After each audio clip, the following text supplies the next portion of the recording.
Beijing/Taipei, Taiwan will fail to get foreign support for its cause, the Chinese government said on Wednesday after a Chinese diplomat threatened the self-ruled island with attack, while Taiwan said it was committed to peace. China considers Taiwan to be a wayward province and has never renounced the use of force to bring it under its control. The United States has no formal ties with Taiwan but is bound by law to help it defend itself and is its main source of arms. Tensions between Taiwan and China soar, with Taiwan deploying jets and Navy ships as China sends an aircraft carrier to the Taiwan Strait.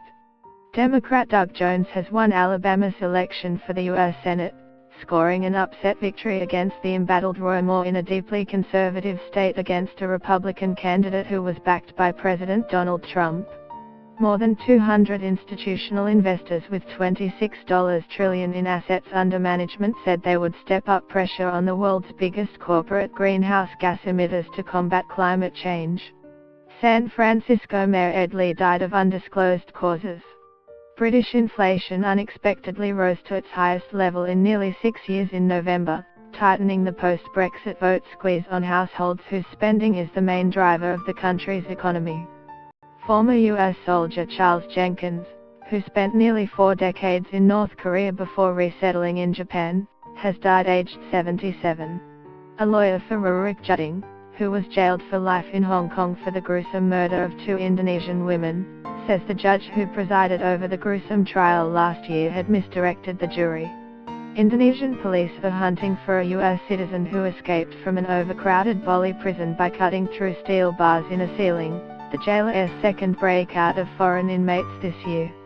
Tensions between Taiwan and China soar, with Taiwan deploying jets and Navy ships as China sends an aircraft carrier to the Taiwan Strait.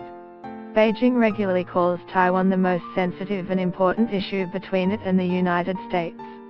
In September, the U.S. Congress passed the National Defense Authorization Act for the 2018 fiscal year, which authorizes mutual visits by Navy vessels between Taiwan and the United States. That prompted a senior U.S.-based Chinese diplomat to say last week that China would attack Taiwan the instant any U.S. Navy vessel visited the island.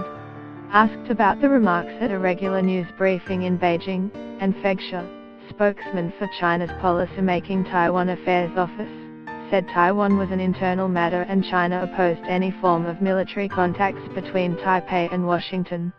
What I want to stress and point out is that any relying on foreigners to build oneself up or plots to harm national sovereignty and territorial integrity will be opposed by the entire Chinese nation, and cannot succeed, and said. China suspects Taiwan President Tsai Ing-wen, who leads the independence-leaning Democratic Progressive Party, wants to declare the island's formal independence. Tsai says she wants to maintain peace with China but will defend Taiwan's security.